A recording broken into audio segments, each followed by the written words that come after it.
Dans le cadre de ta candidature au prix d'innovation pédagogique du Fonds 1804, on voulait profiter de cette soirée pour tourner quelques vidéos témoignages de là où sont rendus les jeunes. Tu dois être vraiment fier de là où ils sont rendus.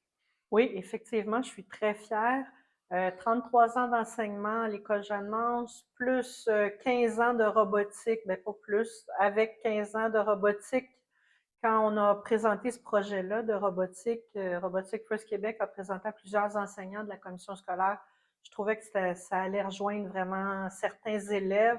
Donc, j'ai vraiment embarqué dans le projet. Je finis mes études là au HEC Montréal en marketing et gestion de projet. Comme quoi, même si on commence en robotique, on peut sortir des STEAM purs, de l'ingénierie, tout ça. Mais finalement, la robotique, c'est toujours resté partie intégrante de moi. C'est un environnement de développement vraiment des compétences relationnelles, que ce soit avec toutes les rencontres qu'on peut y faire, ou compétences créatives, parce que construire un robot, ben, ça va au-delà de simplement imbriquer des pièces et utiliser des machines. Je me rappelle, c'était notre coach Yazid à l'époque, puis aussi Caroline qui avait insisté pour qu'on donne notre carte d'affaires à l'astronaute.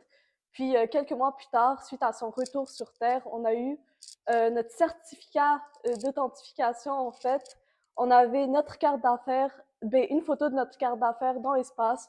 On voit le hublot, puis aussi la Terre derrière. Moi, toi, puis Ophélie l'année dernière, pour toi, c'est quoi exactement la dislist? Il y a eu Yazid en 2012, Émile, puis ensuite trois filles. Moi, à l'extérieur, c'est pas mal, c'est First qui vient qui dit, ben, on a vu ton travail, on l'a bien aimé, félicitations.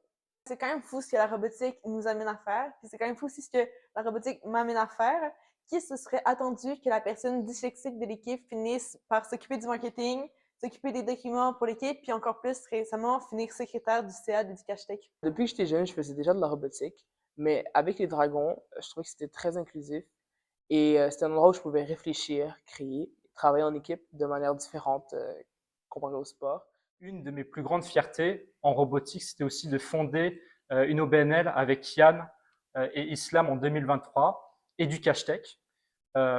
Cette OBNL avait comme principal objectif de soutenir et de promouvoir les programmes de robotique. Prendre le flambeau, ça me fait vraiment, je suis rassurée que ça continue bien. Ben, merci Caroline. Honnêtement, moi, je trouve que c'est vraiment un beau projet, la robotique. Je suis ici au Canada depuis 2 ans. J'ai rentré au club de robotique parce que j'aime ça, toutes les choses qui sont relationnées à la technologie. Et je voulais apprendre de nouvelles choses et pour faire plus d'amis et pratiquer mon français.